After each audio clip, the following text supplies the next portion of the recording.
Hi class, it's Mickey Lorkowski here. I was going to just shoot a quick video, partially to remind you of a few important things, but also to explain a couple of important concepts that might be helping in the fallacy unit.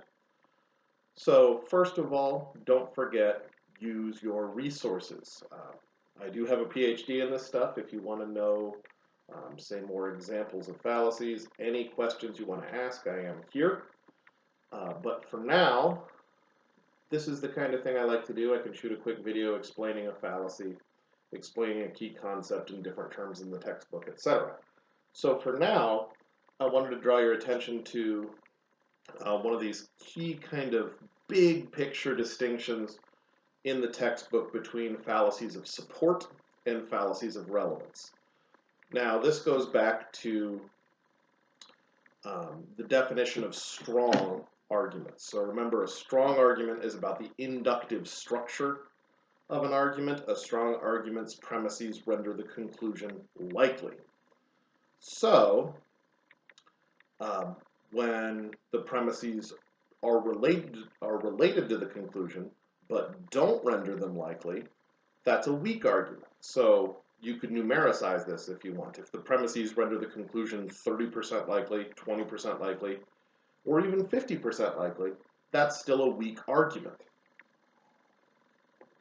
And that's what's really going on with the fallacies of support. That the premises give some support to the conclusion, but not enough to make you bet on it. So, for instance, think of an appeal to an unqualified authority.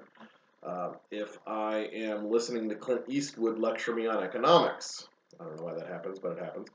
Well, the fact that Clint Eastwood said X about economics gives me a little teeny bit of reason to believe X about economics is true, but certainly not enough for me to believe it. And so that's really what's going on with a lot of the fallacies of support. Hasty generalization. Well, the fact that some people in this group or class, etc., are a certain way. Say if I made an argument that says, well, the first person I graded got an A, therefore they'll all get an A. It's just not a good sample size. But it gives you a little bit of reason to believe the conclusion, but not enough to make the conclusion probable, therefore still a formally weak argument. Contrast that, and this is the important bit here, contrast that with the fallacies of relevance. The fallacies of relevance are where the premises have nothing to do with the conclusion.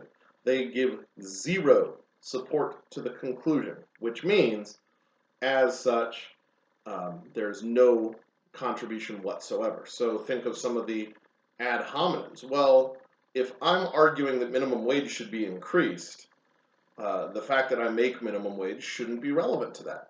Or if I'm saying X is wrong and I do X myself, that doesn't have any bearing. And so the difference is the fallacies of relevance give no support whatsoever to their conclusion. But notice, we can use that. If you're not sure if there's a fallacy or which fallacy it is, we can simply ask, do the premises have anything to do with the conclusion?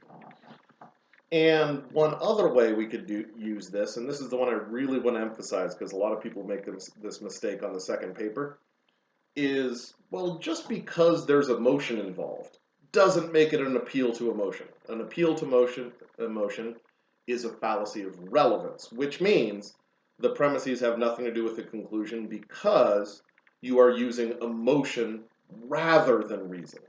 If there's reason and emotion, well, then the premises are relevant to the conclusion, and that fallacy has not been committed.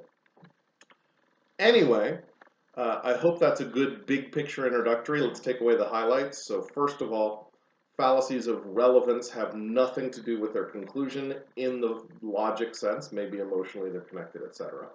But what that means is if there is a connection between premises and conclusion, don't pick a fallacy of relevance. Further, the fallacies of support, just connect them with the idea of strength and weakness we talked about in Unit 2. So if you find these kind of rewordings of some of the stuff that are in the book helpful, you could always, on the Ask Your Instructor section, request an explanation of any of these concepts, and I'm happy to either shoot a video or type it out. and we will go from there. Do remember I'm here to help. All right, that's it for now.